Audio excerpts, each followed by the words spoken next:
Chier. Regardez le temps ici. Est-ce que vous voyez même? Il y a le brouillard partout. Regardez. Regardez comment c'est bizarre là-bas. Oh, chier. Le brouillard est sorti comme ça ce matin.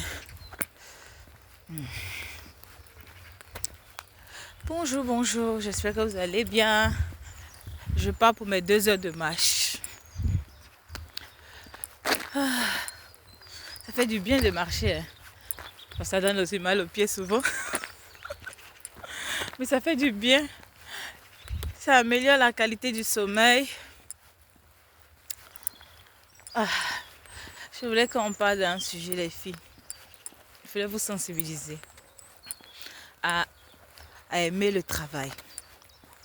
Ayez de l'amour pour le travail, mes soeurs. Hein? Travailler. Vous savez, quand on vous dit d'aller travailler, il y a certaines femmes qui pensent que non, c'est parce qu'on n'a pas eu la chance d'avoir des hommes riches. C'est pour ça qu'on dit d'aller travailler. Même les femmes qui sortent avec les hommes riches, là, qui sont mariées même à des hommes riches, là, elles travaillent aussi.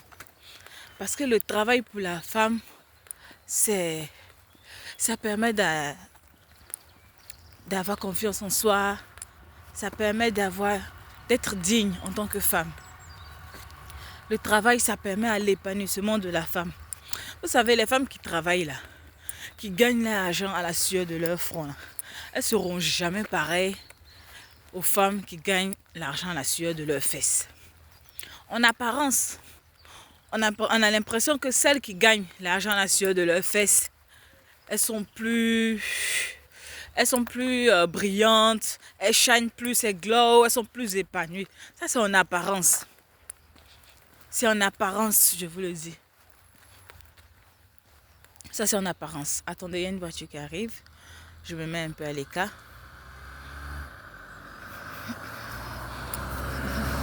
Hello. Ça, c'est en apparence. D'accord? C'est vraiment en apparence, mes soeurs. Celles qui travaillent à la sueur de leur front sont des femmes plus épanouies. Sont des femmes plus libres.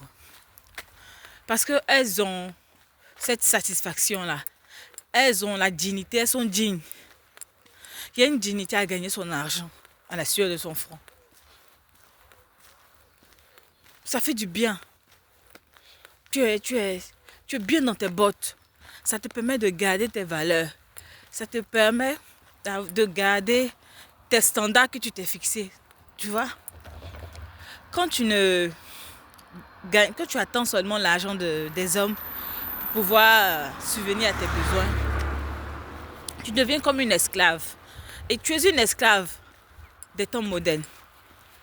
Parce que tant que tu ne reçois pas, tu ne sais pas t'épanouir. Tu es toujours obligé de tendre ta main. On ne te donne pas, tu n'as pas. On va te dire des paroles désobligeantes. On va te dire des méchancetés parce que tu ne gagnes pas l'argent à la sueur de ton front. Mais celles qui gagnent l'argent à la sueur de leur front, elles sont bien. Elles shine toujours. Quand elles veulent s'acheter des petits vêtements, elles s'achètent. Elles veulent acheter le petit maquillage, elles s'achètent. Hein? Qu'elles veulent investir, parce qu'elles travaillent, elles ont fait un peu d'épargne, elles investissent. Hein?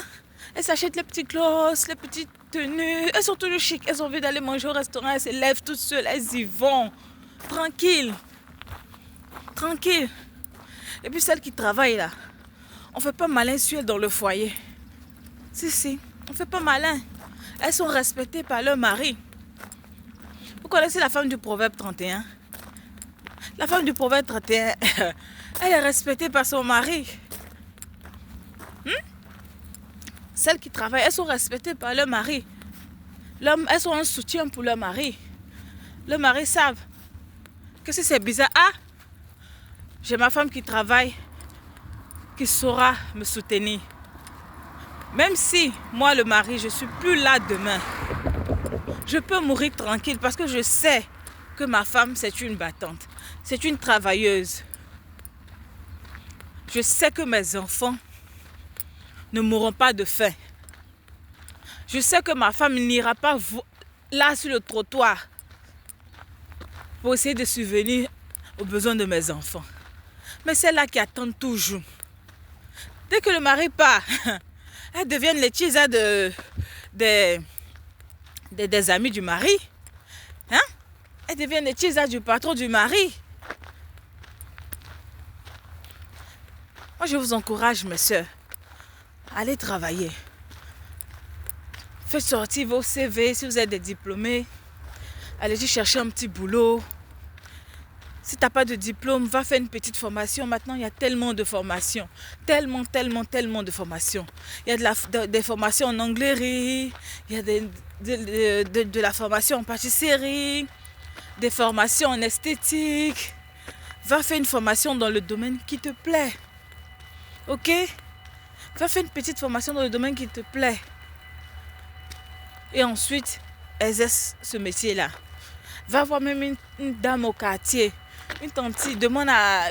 peut-être qu'à le salon, tu aimes bien la coiffure. Demande à aller travailler avec elle. Elle va t'apprendre. Elle va t'apprendre. Et accepte le petit salaire qu'elle va te donner. Parce que tu es en apprentissage. Quand tu vas apprendre là, apprends-toi, mais tu pourras ouvrir ton petit salon. Ne restez pas là comme ça, non. Seulement attendre l'argent du mari. Même si le mari fait tout. Même si le mari... Il y a un train qui passe. Même si le mari décide de faire tout, c'est-à-dire il te dit non, chérie, toi, tu n'as pas besoin de faire quoi que ce soit. Moi, je jette tout. Même si je jette tout, ne reste pas là comme ça. Bras ballants, non. Fais quand même un petit quelque chose pour toi-même, ton épanouissement. Tu peux travailler depuis la maison, sur les réseaux sociaux. Il y a des femmes qui font ça. Beaucoup de femmes qui font le coaching là. Elles travaillent depuis la maison.